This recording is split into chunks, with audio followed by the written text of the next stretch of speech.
Well, that's one of the things that I also learned from you that was kind of a little bit of a heartbreak for me. So one of the first political books that I ever fell in love with, same with Gavin, was Fear and Loathing on the Campaign Trail, 1972. Yeah, that's a good book. Yeah. And what I learned from that was to love George McGovern because he was the only true candidate. You know, like HST was very celebratory of George McGovern. You thought of him very fondly, and and of course, he was a good guy. I mean, the McGovern Commission made some mistakes, but George McGovern was a decent human being, a really fine man. There's no question about that. And it's a shame what happened to him.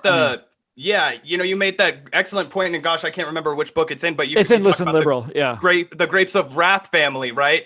And how those and now those people would be the basket of deplorables.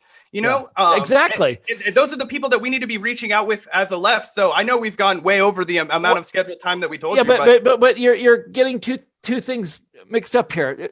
Okay. McGovern was a really good guy on those issues, and he was a really in the populist tradition.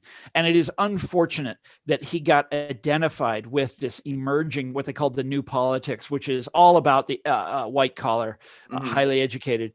That's not who he was, but nevertheless, he unfortunately became identified with that, and so did every other Democrat after that. Michael Dukakis, John Kerry, Al Gore, all of them. And the only ones who were able to actually win have been the ones who weren't identified like that. Like Bill Clinton came off as a man of the people, which is like crazy because then he turns out to be Reagan in disguise. and of course, Obama is elected during this incredible downturn, which makes him president, and then Biden. But it's really unfortunate what happened to him. But then the other point about the Jodes, the family in Grapes of Wrath, that's in The People Know, and it is exactly right. Our culture has turned against those people in a really shocking and disturbing way. And okay, so I was just watching a documentary before I dialed you guys up. I was telling you about it before. Mm-hmm. And the guy in the documentary is trying to explain Trumpism. And he said, there's two statistics you have to know. The first one is Americans overwhelmingly hate and fear and mistrust their government. The second statistic is, and it's an economic one. He says, this is what it costs to have a middle-class standard of living. And this is what the average American family earns. And it's less than half that. And then you know what he says? He says, you take these two statistics and put them together, and what do you get? You get racism. It's like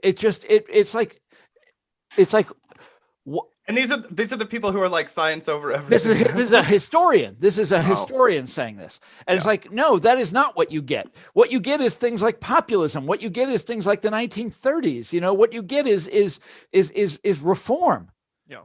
Yeah. And he's like, no, this is when you get, racist movements.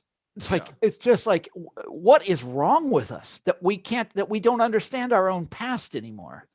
And we are so determined to think of especially white working class people, but working class people generally as irredeemable, as racist, warmongers and racists. Yeah. I mean, what a disaster for our movement, and what a disaster for this country. Yeah. I mean, and I mean, yes, we dodged the bullet. Trump is gone.